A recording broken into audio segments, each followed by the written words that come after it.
Bonsoir à tous, bienvenue dans le JT. Au sommaire du mardi 18 février, un cimetière naturel va voir le jour au Mans. Le but, favoriser les pratiques écologiques lors des obsèques. La meilleure rillette sartoise est alsacienne. C'est la charcuterie Vist qui a été primée ce samedi lors du concours de Mamers. Et puis tailler les arbres et couper les haies, ça s'apprend. Ce lundi à Bonnétable, une trentaine de jardiniers en herbe ont pu bénéficier de conseils et d'astuces qu'ils vont pouvoir réutiliser chez eux.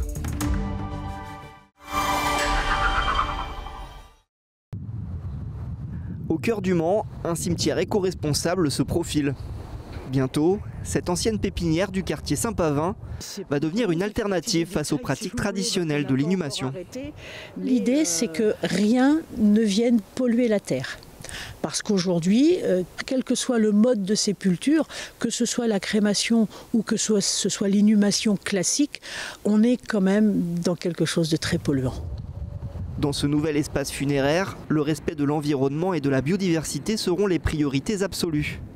Cercueil biodégradable, absence de marbre ou de caveau et des stèles en pierre naturelle ou en bois. Les familles devront se conformer à une charte écologique pour garantir la durabilité du lieu. Le défunt lui-même ne pourra pas avoir eu de soins de thanatopraxie. Il devra être inhumé dans des vêtements naturels, en tissu naturel, coton, lin, soie, laine, si possible sans fermeture éclair et sans chaussures, puisque les chaussures ne sont pas forcément naturelles. Et sans effet personnel également, c'est-à-dire pas de lunettes, pas de bijoux.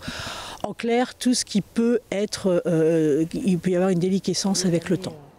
Le cimetière comprendra des fosses pour les cercueils, des cavurnes pour les urnes biodégradables, ainsi qu'une zone dédiée à la dispersion des cendres. Le projet, dont l'enquête publique vient de se terminer, verra le jour à la fin de l'année 2025.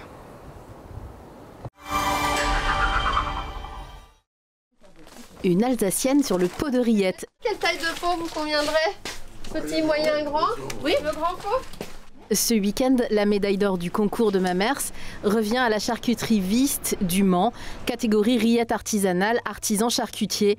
Alors les amateurs de choucroute, déjà conquis par l'enseigne, repartent aussi avec la spécialité sartoise. On vient de Saint-Calais. Alors, vous voyez, on fait 10 km pour venir ici. Et la rillette, vous l'aviez déjà goûtée? Ben non, justement, ça va faire l'occasion de goûter. En plus de 80 ans d'existence, la charcuterie a su se faire une renommée régionale. Les petites viandes, là, 10 minutes sur le chou à la fin, avant de servir, et c'est prêt. Mais une médaille d'or des meilleures rillettes peut toujours booster les ventes. D'après certains collègues, les ventes seraient multipliées par 3, voire 4. Alors, bon, à voir. Mais en l'occurrence, ce matin, j'ai déjà eu des coups de fil. Vous avez des rillettes là? Je vais venir en chercher. De gens, de clients qui n'ont pas forcément l'habitude de venir chercher les rillettes pour autant chez nous. Bonne journée. Bonne journée. Des rillettes et autres produits d'appel plus alsaciens cette fois, que l'on retrouvera aussi dans le distributeur automatique, ouvert 7 jours sur 7, en vitrine du magasin. L'évêque du Mans, Monseigneur Vuillemin, s'apprête à visiter le nord du département, de Mamers à Fresnay-sur-Sarthe en passant par Beaumont, du mardi 25 février au dimanche 2 mars. Une semaine où le chef de l'église sartoise va rencontrer des habitants, des exploitants agricoles, des pompiers ou encore les soignants de l'hôpital de Mamers. L'évêque prévoit de se rendre dans les 9 secteurs diocésains de la Sarthe au cours des 3 années à venir.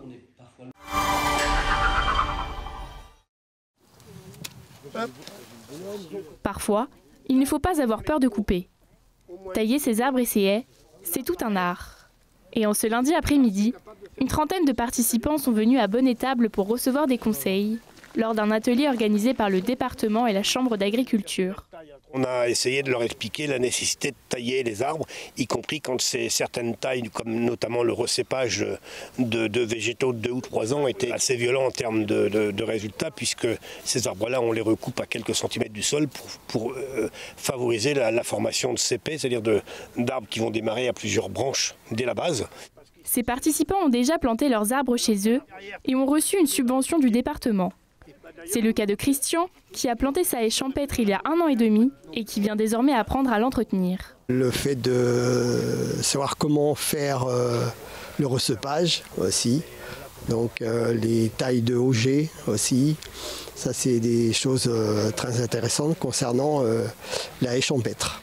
Un moment d'échange et de partage de connaissances entre professionnels et particuliers. Je suis sur une propriété où il y a beaucoup d'arbres fruitiers à tailler et puis j'ai plein de questions parce qu'il fallait que je cherche les racines parce qu'il y a beaucoup de rejets. Alors comme la question a été posée, donc il y a beaucoup d'informations là-dessus parce que c'est vrai que les arbres on les laisse pousser comme ça, mais vierges, mais des fois il faut aussi les maîtriser parce que sinon après on est débordé.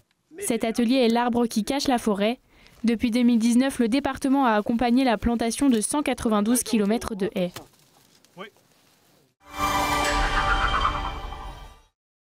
Ce mardi soir, les filles du Mansart Tennis de Table reçoivent une grosse équipe dans le cadre du championnat Pro à Dames.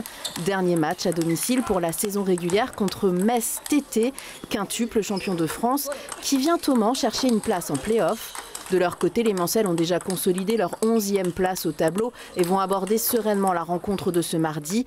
Leur play-down est d'ores et déjà validé face à Argentan.